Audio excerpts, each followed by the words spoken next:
صحافی ارشد شریف کے قتل کو 15 دن گزر جانے کے باوجود ابھی تک پتہ نہیں چل سکا ہے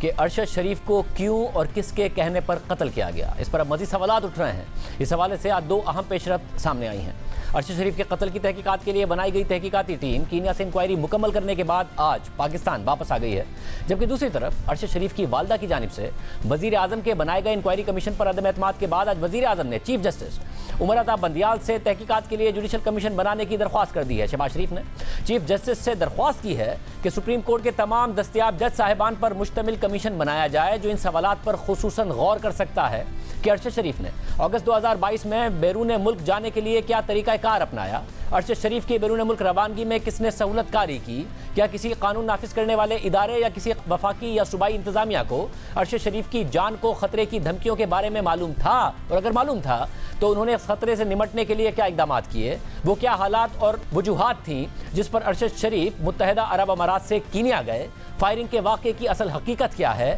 جس میں ارشد شریف کی موت ہوئی، کیا ارشد شریف کی موت واقعی غلط شناخت کا معاملہ ہے یا کسی مجرمانہ کھیل کا نتیجہ ہے۔ وزیر اعظم نے مزید لکھا ہے کہ ملک میں قانون کی حکمرانی کے لیے کمیشن کی تشکیل ضروری ہے، وفاقی حکومت کمیشن کو بھرپور تعاون فراہم کرے گی۔ کینیا میں فائرنگ کے واقعے میں سینئر صحافی ارشد شریف کی ہلاکت کے افسوسناک واقعے کے فوری بعد تجربہ کار افسران پر مشتمل کمیٹی کینیا بھجوائی گئی۔ معاملے کی سنگینی اور چند پہلوؤں پر شکوک و شبہات کی وجہ سے حکومت پاکستان اور باقی ریاستی اداروں نے ارشد شریف کی پاکستان سے روانگی سے قبل رابطوں کی تحقیق کرنا ضروری سمجھا، اس لیے وفاقی حکومت نے لاہور ہائی کورٹ کے ریٹائرڈ جج صاحب پر مشتمل کمیشن بنایا تھا، لیکن اس حوالے سے نوٹیفیکیشن آنے سے پہلے ہی حکومت کی توجہ میں لایا گیا کہ ارشد شریف کی والدہ نے آپ سے یعنی چیف جسٹس سے معاملے کی تحقیقات کے لیے کمیشن کا مطالبہ کیا ہے۔ ہم اس کی مکمل حمایت کرتے ہیں۔ ارشد شریف کے جاں بحق ہونے پر وفاقی حکومت اور ریاستی اداروں پر شکوک و شبہات ظاہر کیے گئے، عوامی اعتماد کی بحالی کے لیے سپریم کورٹ کا کمیشن بنایا جانا ضروری ہے۔ وزیر اعظم نے مزید لکھا کہ غیر جانبدار باڈی نے تحقیقات نہ کی تو طویل مدتی بنیادوں پر نقصان ہونے کا خدشہ ہے۔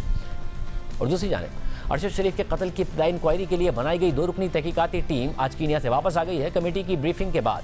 آج وفاقی وزیر داخلہ رانا ثناءاللہ نے پریس کانفرنس میں دعویٰ کیا کہ اب تک جو چیزیں سامنے آئی ہیں ان کے مطابق ارشد شریف کو ٹارگٹ کر کے قتل کیا گیا۔ یہ وہاں کی پولیس کے موقف کے مطابق مسٹیکن آئیڈینٹی یا غلط شناخت کا معاملہ نہیں ہے، بادی نظر میں یہ قتل ہے۔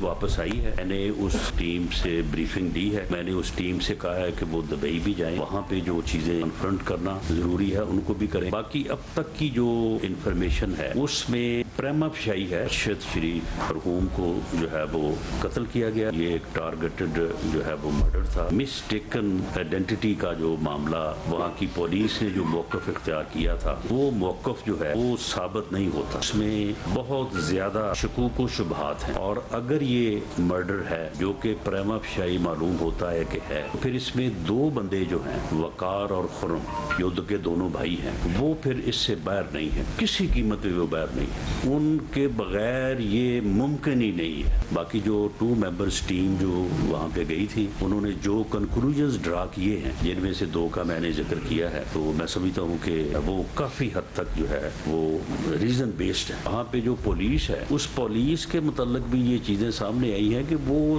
پولیس جو ہے وہ اس قسم کے کام کرنے کی ماہر ہے، یعنی کسی کے کہنے پہ جو ہے وہ پیسے ویسے لے کے بھی یہ کام کر دیتی ہے۔ فائر کرنے والوں کو یہ معلوم تھا کہ اس گاڑی میں جو 2 بندے بیٹھے ہیں ان میں سے ارشد شریف کون ہے، وہ کس سیٹ پہ بیٹھا ہے، کس سائڈ پہ بیٹھا ہے، گاڑی کو ڈرائیو کون کر رہا ہے، اور جو ڈرائیو کر رہا تھا اسے بھی معلوم تھا کہ کس جگہ پہ کیا ہونا ہے اور اس نے کس طرح سے اپنے آپ کو جو ہے وہ سیو کرنا ہے۔ وزیر اعظم نے اپنے خط میں سوالات اٹھائے ہیں، دیکھتے ہیں چیف جسٹس اس حوالے سے کیا فیصلہ کرتے ہیں۔